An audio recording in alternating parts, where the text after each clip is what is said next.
Hello everyone, and welcome to today's webinar, Host Genome Analysis of Structural Variations by Optical Genome Mapping in Patients with Severe COVID-19. I am Jennifer Woods of LabRoots, and I'll be your moderator for today's event. Today's educational web seminar is presented by LabRoots and brought to you by BioNanoGenomics. To learn more, visit bionanogenomics.com. We encourage you to participate today by submitting any questions you may have during the presentation. To do so, simply type them into the Ask a Question box and click Send. We'll answer as many questions as we have time for at the end of the presentation. You may also submit any technical issues here as well if you have trouble seeing or hearing the presentation. I'd like to now welcome our speakers, Dr. Ravindra Kolhe, Vice Chair of Pathology and Section Chief of Molecular and Genetic Pathology, and Director of Georgia Esoteric and Molecular Lab, Augusta University, and Nikhil Sahajpal, Research Associate, Georgia Esoteric and Molecular Lab, Augusta University. Dr. Kolhe, you may now begin your presentation. Thank you. Good morning, everyone. My name is Ravi Kolhe. I'm a pathologist at the Medical College of Georgia, Augusta, Georgia, the place of masters. Welcome to the seminar. What we're going to try to do today is present our attempt to understand the structural variants in individuals who are severely affected by COVID, and the importance and use of very appropriate technology for something like that, which is optical genome mapping. So these are my relevant disclosures for the contents of today's talk. Most importantly, I'm employed by the state of Georgia, and the opinions which I'm presenting here are personal and does not reflect the opinions of my collaborators or my employers. And most importantly, this is a BioNano-sponsored webinar. So any use of BioNano product described in this presentation may not have been cleared or approved by FDA for any applicable or any other applicable regulatory body. So some introduction to the lab. So I was recruited at MCG 9 to 10 years ago to start the molecular program. The lab which we have put together is a CLIA lab. Mostly we do complex esoteric testing, which has really helped us to bring really cool and cutting-edge technologies in clinical space. Before I start on today's data, I want to take a step back and put together what we have done for the last 1 year for the COVID, and not just us as individuals, but as a collectively lab medicine folks. So many of you know that till end of February last year, CDC was the only manufacturer and tester of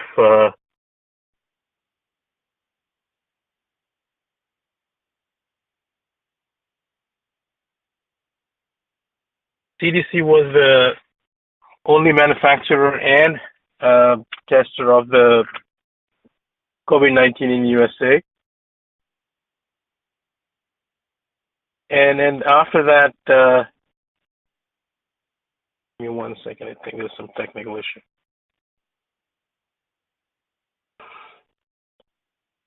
Okay, can you see the slides moving? I think that's an issue with the slide control. Okay. Okay, Nikhil, go ahead and move the slides. I think you can take a control and move the slides, and I have my visual thing. Thank you. So just to give some background, so I'm on the slide 5, the FDA EUA validation. And what we ended up doing was we validated multiple different aspects of COVID testing to help and make sure that what we were trying to do was reaching many people. The validation process, or the EUA validation process, was not easy. We in my lab, especially Nikhil, Alan, and a couple of people in the group, and Ashish, we sat together and basically dissected the EUA application and then put together a program which really helped us submit all the information to FDA. It was, I think, a year ago, March 13th, we were able to submit all the documentation to the EUA, and on March 15th, 2020, we got a letter from the FDA to go ahead and start working with this. And we went live at that particular night, and that had really helped the region, the state, and then probably the Southeast United States, because we were one of the few labs to get things started on that. And after that, for the last 1 year, the lab has pretty much transformed everything we were doing into something which was mostly COVID focused. Each and every aspect of the COVID testing, we have worked together and made substantial changes working with our collaborators as well as FDA to make all those changes happen. The biggest impact I think we were able to put together was the help in supply chain constraints and its optimization. And we pretty much worked changing from the sample collection from the swab to the way the samples were collected in the VTM. And then most, if not all, this is published now in multiple articles with Nikhil's efforts and then the entire lab's effort. One of the, I think, the most impactful thing we were able to put together was use the saliva as a sample type. And I think we not only put together as a sample type, but we were able to use and show and validate that saliva can be used not only as a sample, but for pooling as well as without RNA extraction, as well as a multiplex for looking at influenza A and B. Okay, with that introduction to our COVID work, I want to dive into slide 15, which basically talks about the pandemic and what we have done to help us understand the role of structural variants in severely affected COVID individuals. So as many of you know, this probably is and will be one of the biggest challenges, at least in my lifetime and our lifetimes. More than 150 million cases, 3 million deaths. And we're still struggling to understand what exactly caused this differential split survival, not only in the symptoms, but also the ICU or the oxygen requirement, as well as the mortality in these individuals. So this was around May of 2010. I was talking to some of my collaborators, including Alka Chaube, and we were looking at in our clinics and ICUs, we would have these hundreds and thousands of patients or individuals who were infected, who were basically absolutely asymptomatic. And on the other hand, we had a small percentage of individuals who were infected, but who were not only infected, but severely symptomatic, and some even required oxygen support, and very few of them end up dying. So the idea was to understand if there is something in the host genome which is making all this susceptibility to the severity of the symptoms as well as the mortality and outcome of the infection. Because at that point we knew that it was not the viral load, as usually in cases of infections, especially viral-based infections, the viral load sometimes can dictate symptoms and outcomes. But in SARS-CoV-2, we know that individuals who were having low CT values or high viral load were absolutely asymptomatic. So one of our hypotheses was there's something in the host genome which is making this huge split survival and impact on mortality.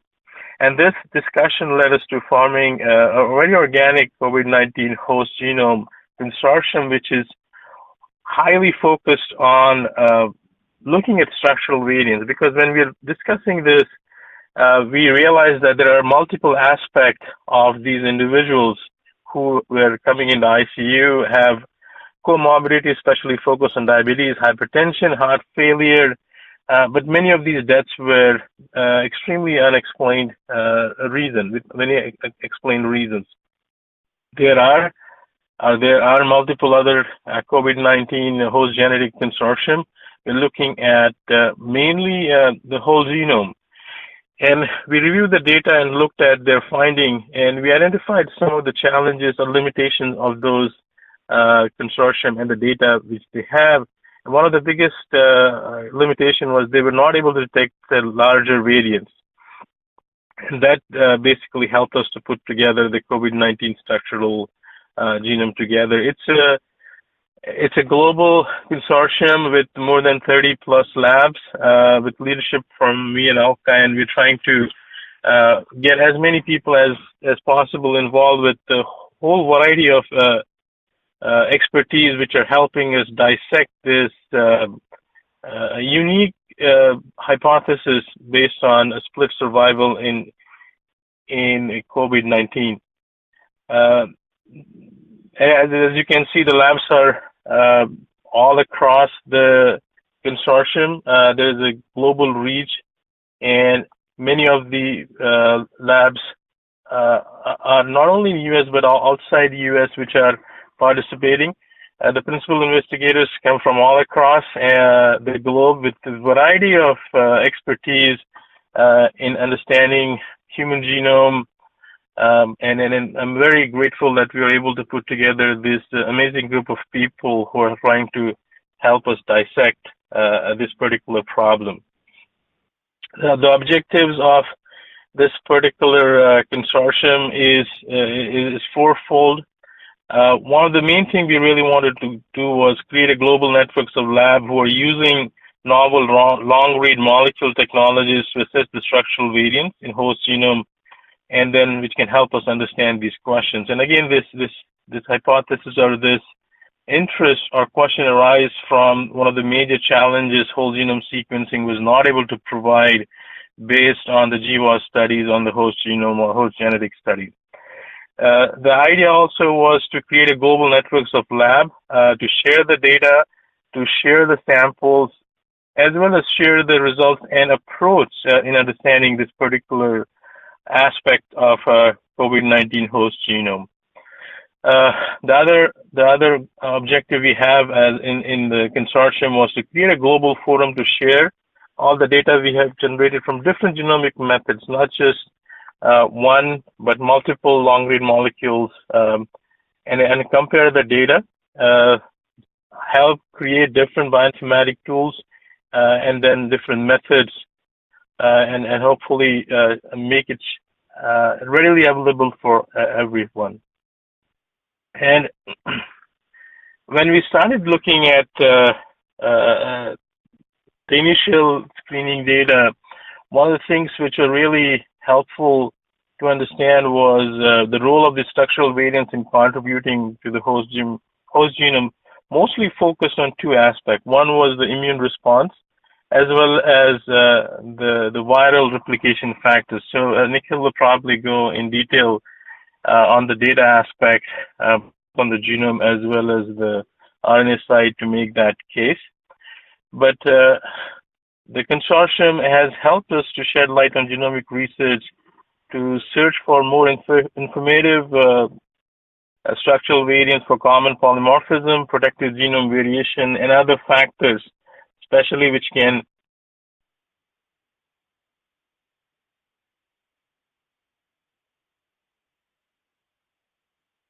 other genomic factors that contribute to mostly the SARS-CoV-2 infection, progression, and recovery.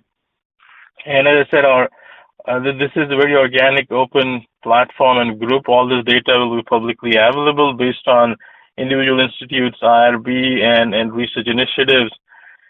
And one of the other things which we are really trying to put together is using optical genome mapping. And I think it's very underutilized in something which is for something like understanding immune response in COVID-19. And this consortium has really helped us to put that aspect together.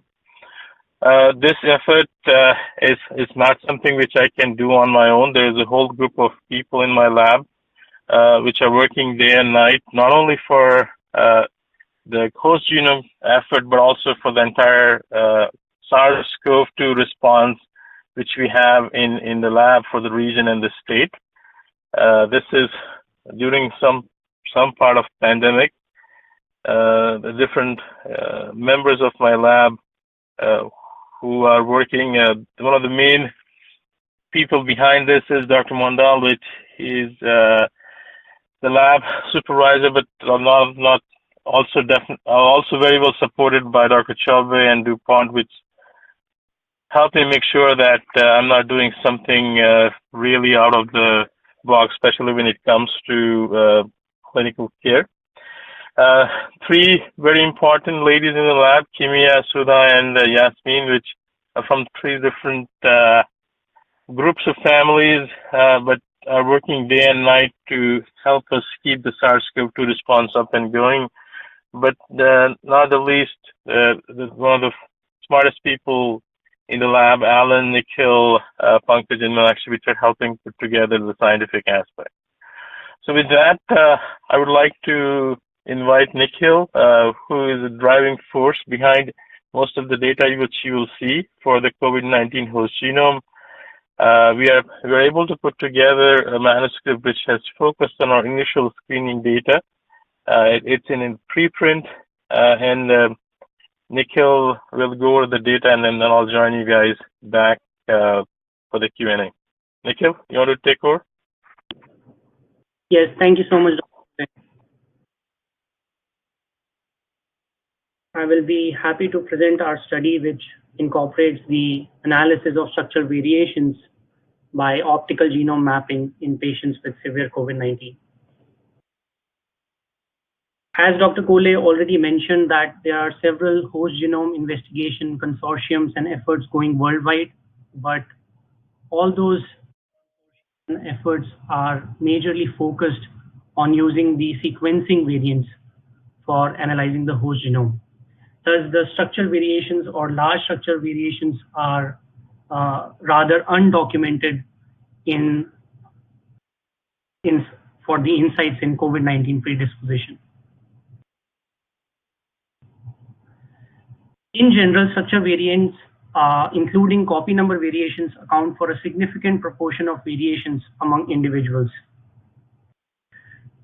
Thus, the aim of the consortium and the study was to investigate the host genome of individuals with severe COVID-19 at level of large SVs, which is 500 base pair and above, in order to identify events that might provide insights into the inter-individual clinical variability that we are seeing in these patients infected with SARS-CoV-2.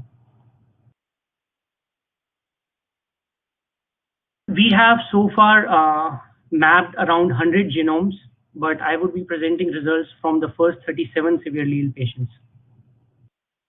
These patients were recruited in the first phase of the pandemic, and the inclusion criteria were the patients that were positive for SARS-CoV RT-PCR test and required mechanical ventilation or a fraction of inspired oxygen. The mean age of the severely ill group was 60 and was dominated by African American ethnicity.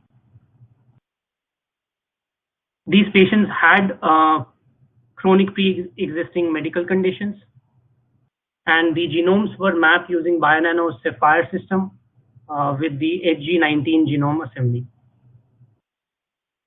The Sapphire workflow relies primarily upon isolation of high molecular weight DNA, and in this case, the DNA was isolated from the blood samples from these patients. Once the DNA is isolated, the DNA is labeled at specific 6 base pair motifs. The labeled DNA is then loaded onto the chip, which goes into the Sapphire instrument. Inside the instrument, the DNA molecule linearizes based on electrophoresis as it passes through the microchannels and nanochannels. And while it is passing through the nanochannels, the images are captured. These images are used to formulate a de novo consensus map, which can be aligned to any reference genome, in this case, HG19. And the difference in the labels is used to call out structural variations. And there is an additional copy number track, which is based on coverage. For the analysis of data, once the genomes are mapped, we use 3 different approaches.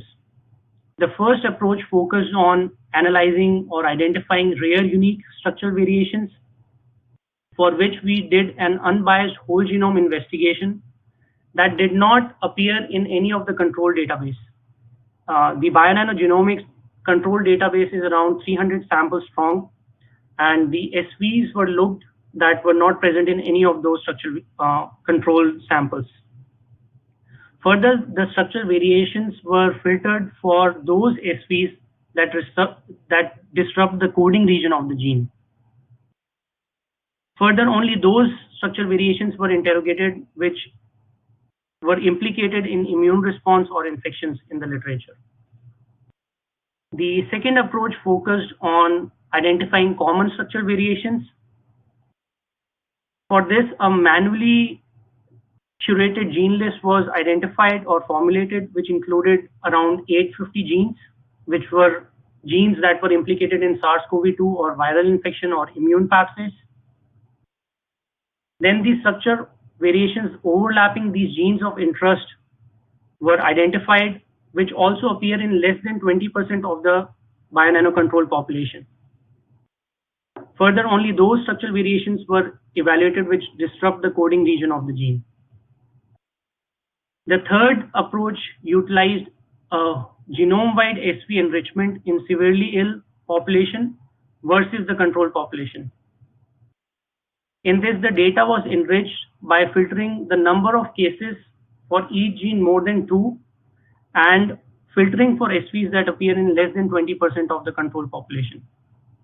The top ranked genes were identified using odds ratio. I will go into each of these analyses in the following slides.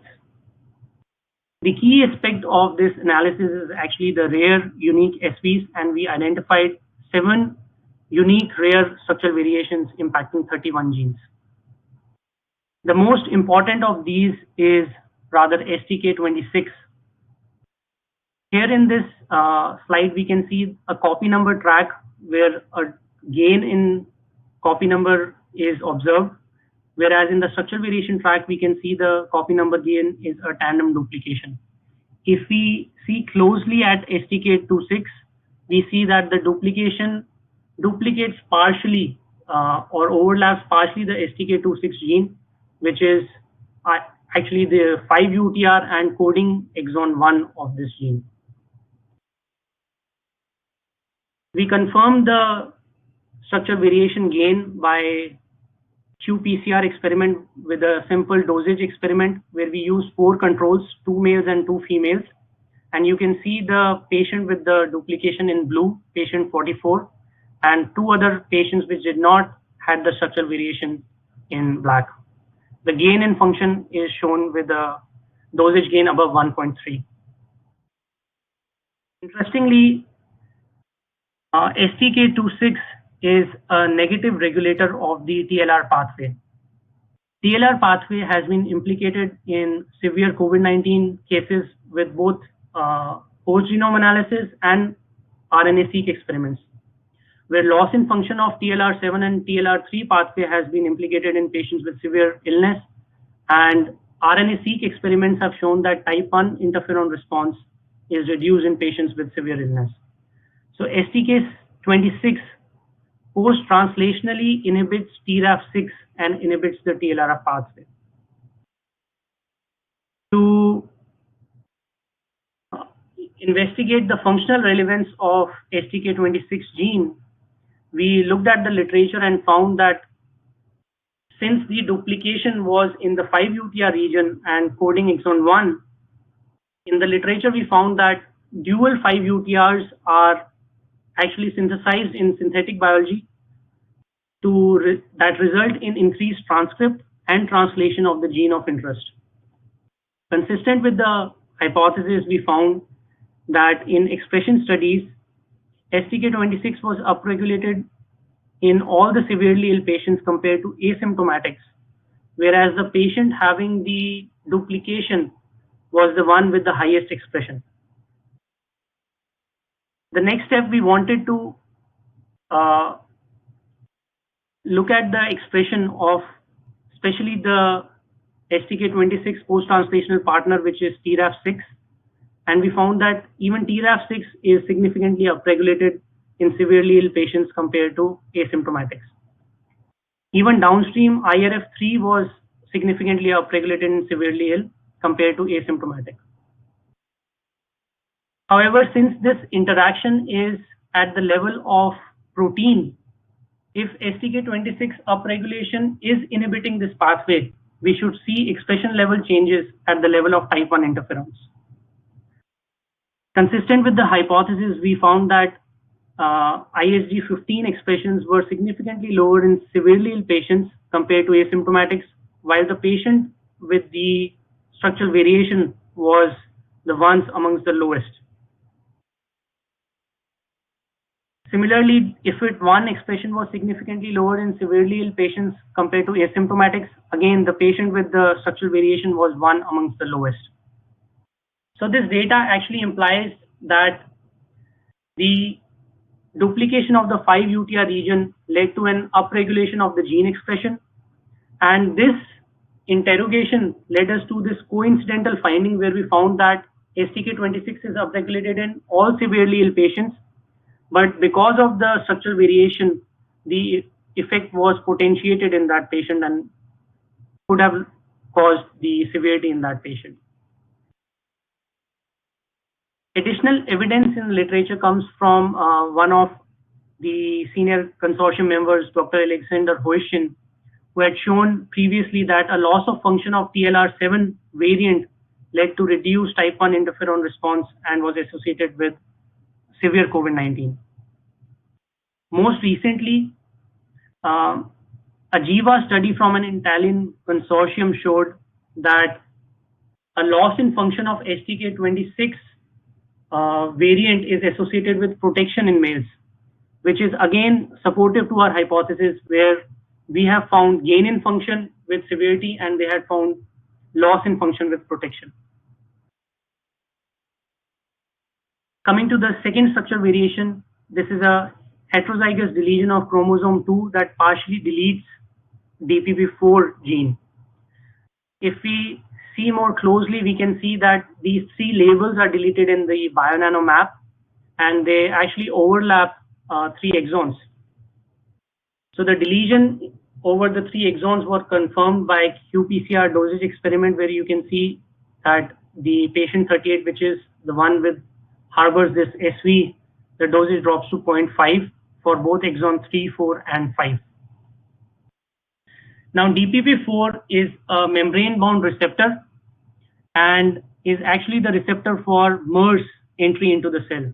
However, the cell line experiments have shown us that it does not serve as a receptor for viral entry for SARS-CoV-2. So what additional function does this receptor have?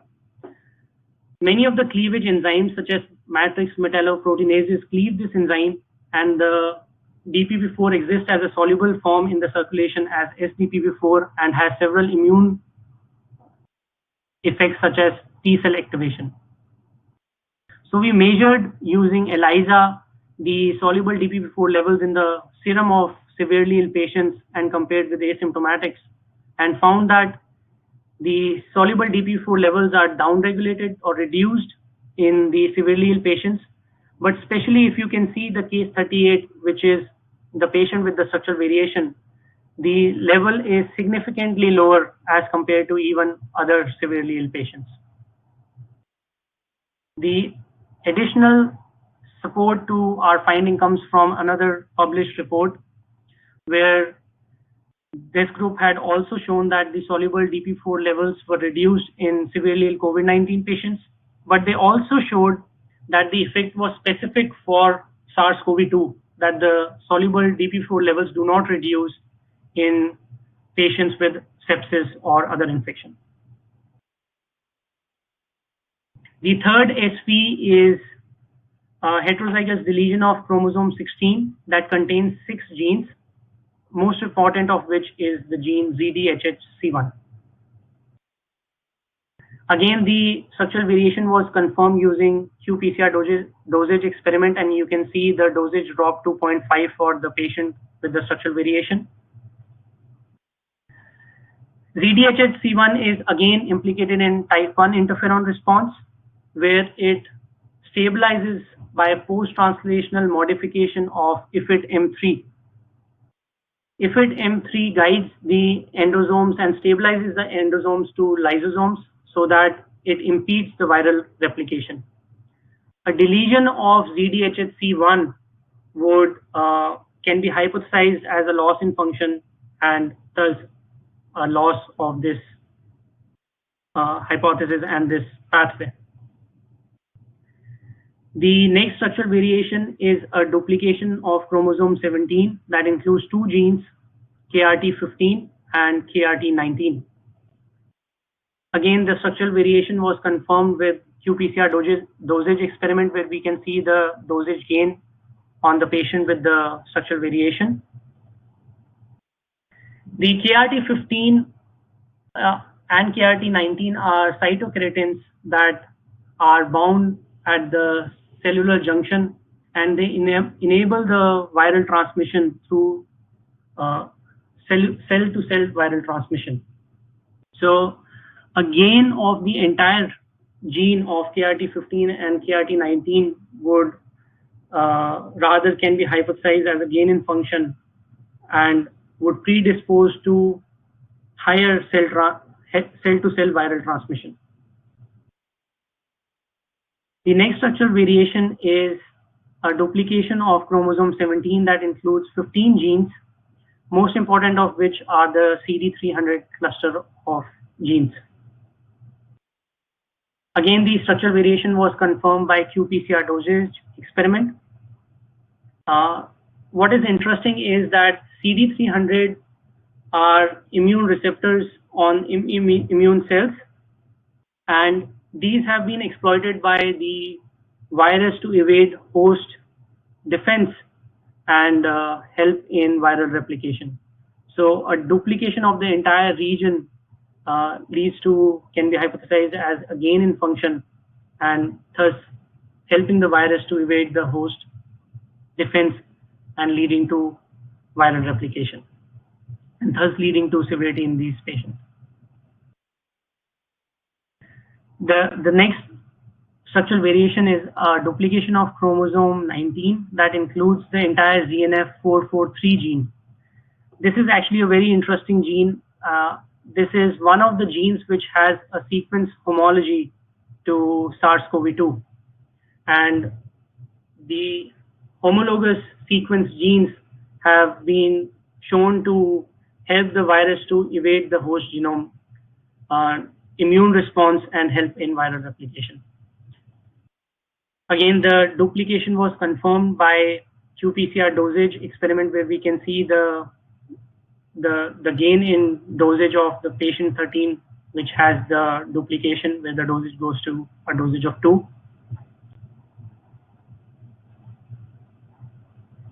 The next structural variation is a duplication of chromosome 1, partially disrupting two genes, which include ADORAD gene. Again, although a duplication of an entire gene can be correlated with a gain in function, but here we see that the duplication is disrupting this gene, where the duplication event starts from intron 4 and duplicates exon 5 and 6. Again, the duplication was confirmed by qPCR experiment, and this unique event was identified in 2 patients. So ADORAD gene is a promoter of NF-kappa B, which is an important immune player that helps in several responses, which includes antiviral response. So these were the 7 unique rare structural variations that we identified in this investigation so far. The next aspect of the analysis was identifying common structural variations. These include 4 structural variations that impact 6 genes. The first structural variation is an inversion of chromosome 3 that disrupts the MUC4 gene.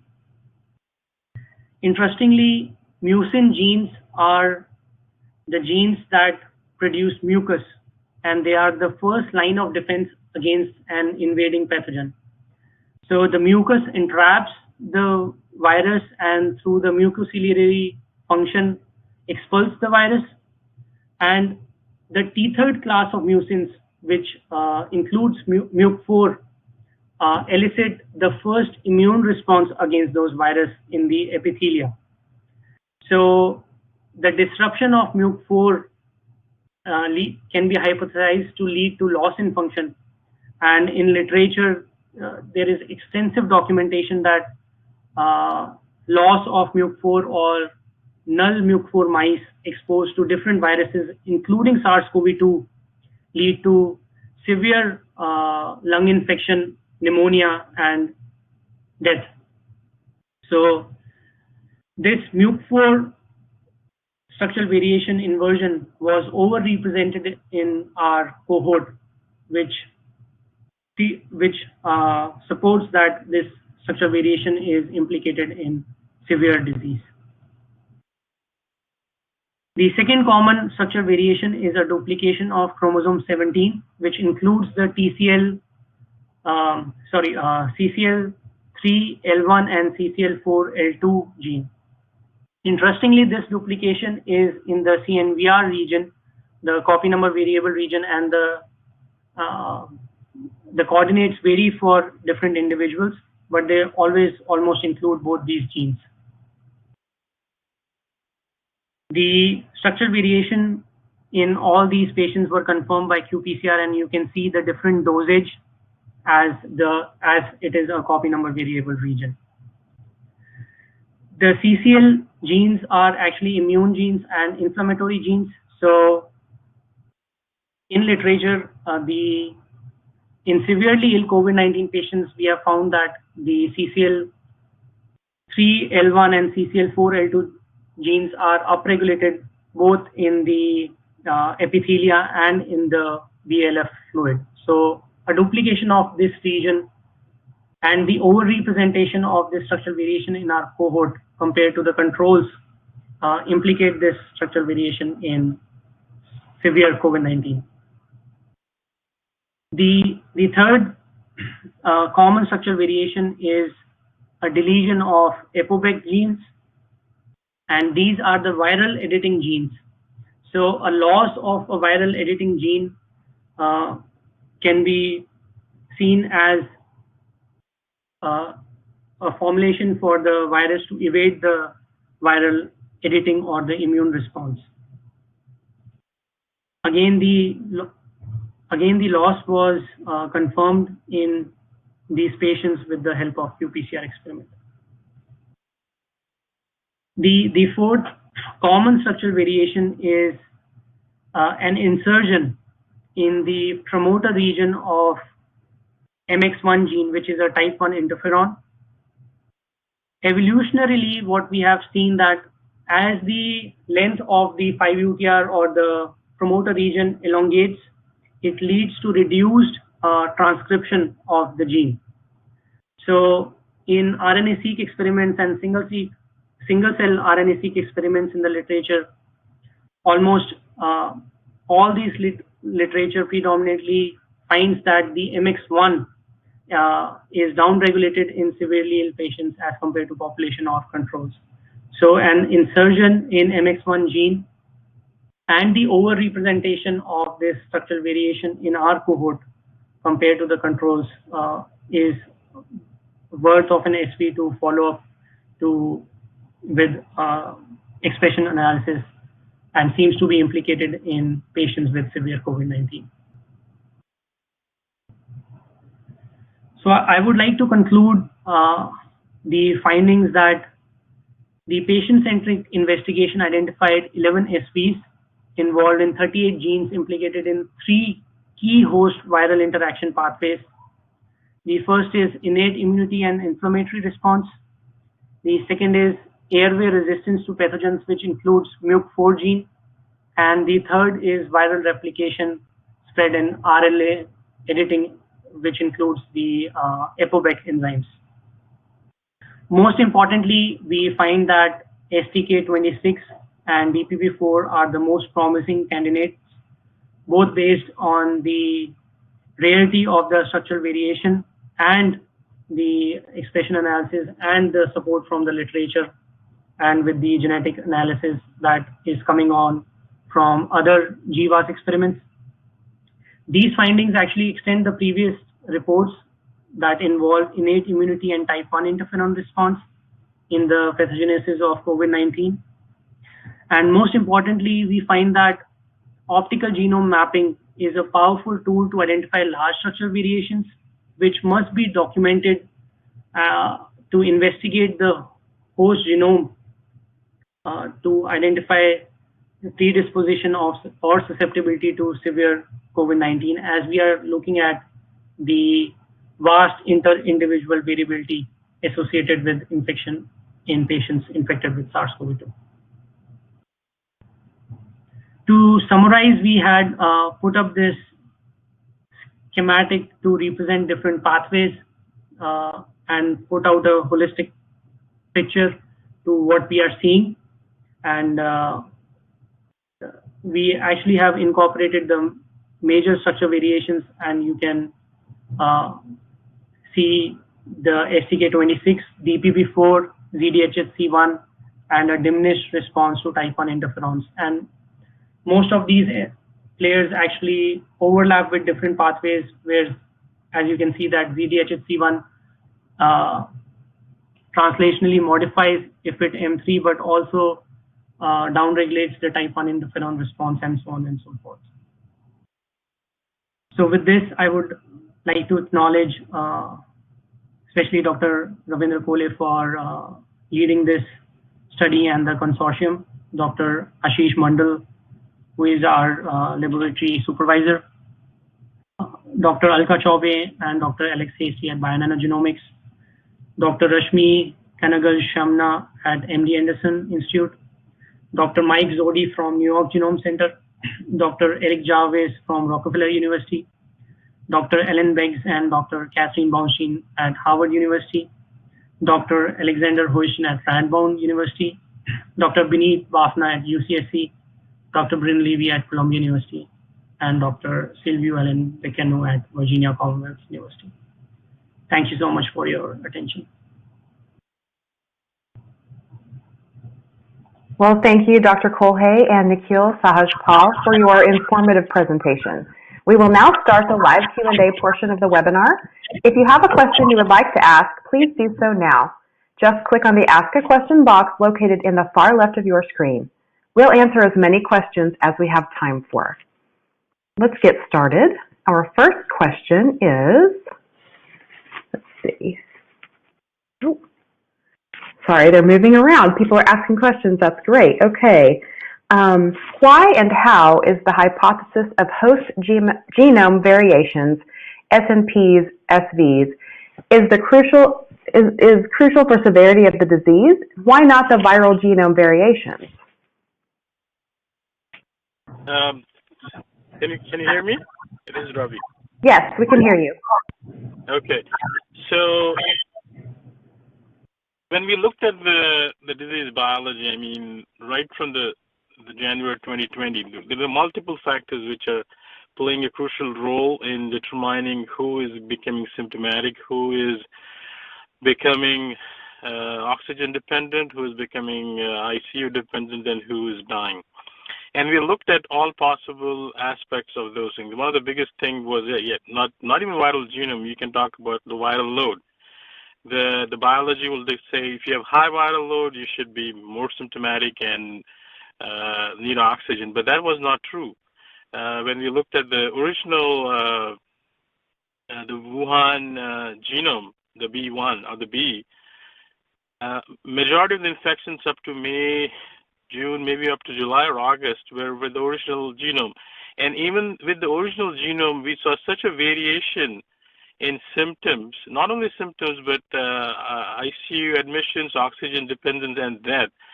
So we have a very crucial and substantial evidence to show that it's not the viral genome which dictate majority of these split survival or split symptoms. Yes, I agree. I think viral genome will definitely play a role in the latter half. But if you look at in the earlier part of the pandemic, I think the host genome played a significant role, and that's what we are trying to understand. Thank you, Dr. Kulhe. Yes, and our next question, do you think we can infer which patients will be severe in COVID infection with reference to SKT gene duplication in the UTR region? So I would like to go with that. Certainly the host genome structure variations, especially the unique ones, are the ones which are to watch out for and are the key ones that can predispose to severe disease. And because we have only seen this structural variation in one patient, and 5-UTR region does lead to overexpression of the gene, so we can certainly infer that because the STK26 pathway is already upregulated, a structural variation in that region potentiates further towards disease severity. So this is what we are inferring, that the structural variation that we had seen in STK26 is actually potentiating further towards severity of the disease. Thank you, Nikhil. Let's see, our next question. Let's see, what is the foremost gene with SVs which will infer mostly for severity?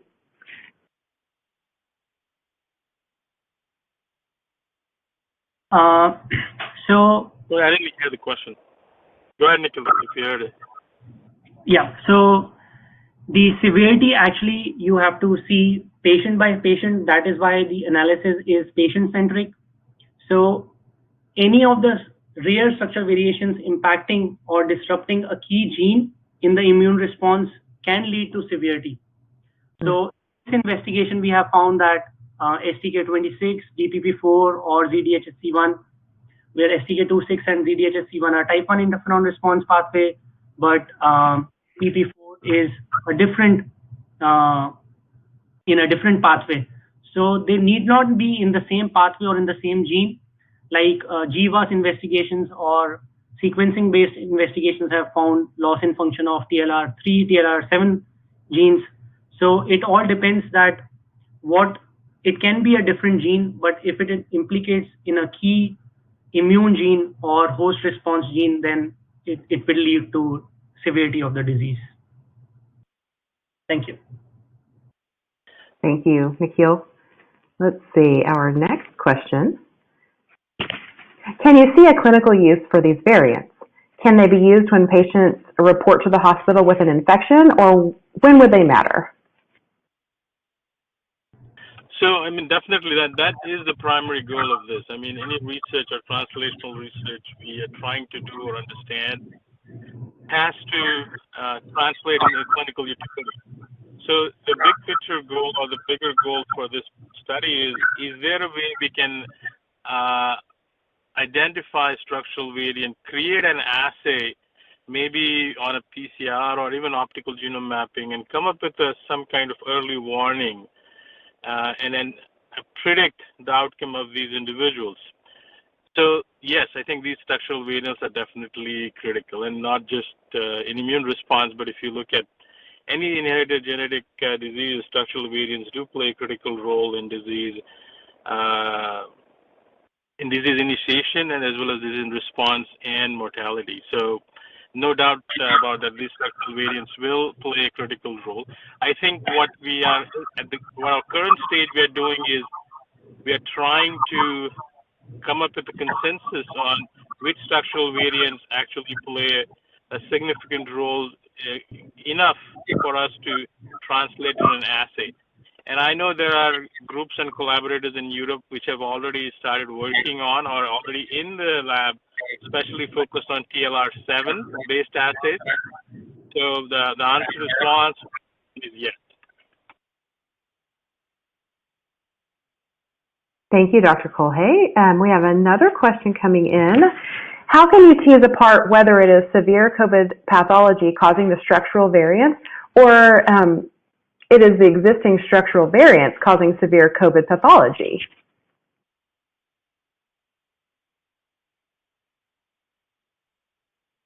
I think this has I mean, if you look at this as a viral infection, I really hope the viral infection or the virus is not causing any structural changes in our genome, because that itself will be a whole different discovery and research.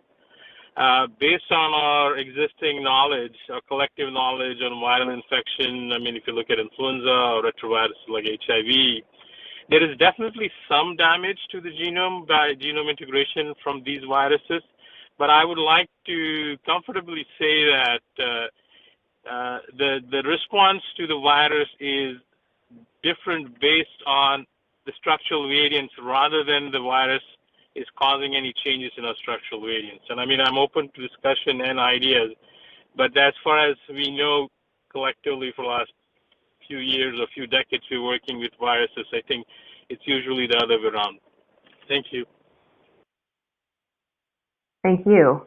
And our next question, you showed several somewhat common variants, including some only in African Americans. You also showed how African Americans are more likely to be severely affected. Is it possible that some of those common variants you identified may predispose African Americans to this more severe infection? Exactly. Yeah. Yeah. So, go ahead.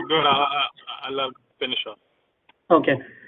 Exactly. So what we have seen that the common structural variations are actually overrepresented in our data because we are focused on the severely ill. And we have actually written this in our manuscript that because these common structural variations are also overrepresented in the African American population, and we have seen a higher susceptibility of African American population to severe COVID-19. These might be the common structural variations might be a factor that is leading to higher severity in this specific population. So the question already actually answered that yes, it is implicated. It seems to be implicated. Yeah, and the other thing I want to add to Nikhil's discussion is we are in that part of the Georgia where we are heavily dominated by African American population, and when we looked at the number of admissions on 100 Caucasians versus 100 African Americans in our hospitals and ICU, especially focused on South Georgia, we have identified that the mortality as well as the morbidity rate for COVID-related infection was surprisingly higher in African American population. And I think that was one of the reasons we initiated this study, was to identify if there was something which was very specific for the African American population, which is have a higher burden of morbidity and mortality associated with that disease. So again, this data and the study is at very early stage. We are increasing our study population and as well as the control database, and definitely at some point in near future we'll be able to have a solid conclusion on that. But the initial data definitely looks in that direction. Thank you. Okay, thank you both. We have another question.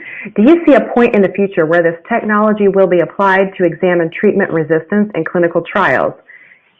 Seems very well suited to answer the basic question of was it the treatment or the target that is causing treatment's resistance to targeted therapies? So I would say all of the above, because I mean the technology is just a way to identify aberrations. Either it can be related to the disease generation or a target for the disease, or even on therapy response to identify resistance or relapse to the therapy. And I think not only in inherited or constitutional disorders, you're going to see a lot of this technology will show up in identifying the cause of those diseases. But when we come to oncology, it's going to find a lot of new discovery in oncogenesis, especially in comparison to the existing platforms we are using for oncology testing, like karyotype and fission arrays, which definitely have some severe limitation. And in those cases, a platform like optical genome mapping is going to make fundamental difference in our understanding for oncogenesis. And once you identify which is a common denominator for a certain phenotype, then people will jump on identifying therapies for those targets.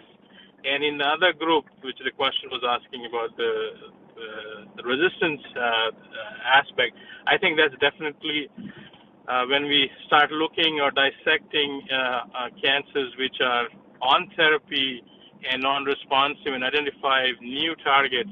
And in that subgroup also, I think optical genome mapping is going to make pretty severe infolds for us to understand that disease. Thank you. All right. Thank you, Dr. Kolhe. We have time for one final question. For STK26, the case with the SV has the highest expression. For DPP4, the case with the SV has the lowest expression. But in both cases, you see almost all the severely ill differ from the asymptomatic. Doesn't that argue against the SV being causal if the change in expression is present in anyone who is sick? So again, we can look at like this or the other way around. So the other way around is that the structure variation led us to the investigation of identifying this pathway, and we found that this pathway is actually implicated in severely ill patients. But as we can see that the patient with the structural variations are the ones with the highest or the lowest levels, which shows that although the pathway is implicated, the structural variation actually potentiates towards severity. So this is where it predisposes to severe disease. Thank you. Thank you. All right. Well, thank you both. Dr. Kolhe, did you have anything to add, or would you like me to wrap up? No, I think I agree with Nikhil on that. But definitely, it was a good discussion overall. And I would like to thank your group for helping us put this thing together. We had some initial technical difficulties, but I think this was a great discussion on a very pressing topic on the pandemic. Thank you all. Thank you. I'm sorry, I thought you had something there to add, to answer that question. So do either of you, Dr. Kolhe or Nikhil Sahajpal, do you have any final comments for our audience, aside from what you just said?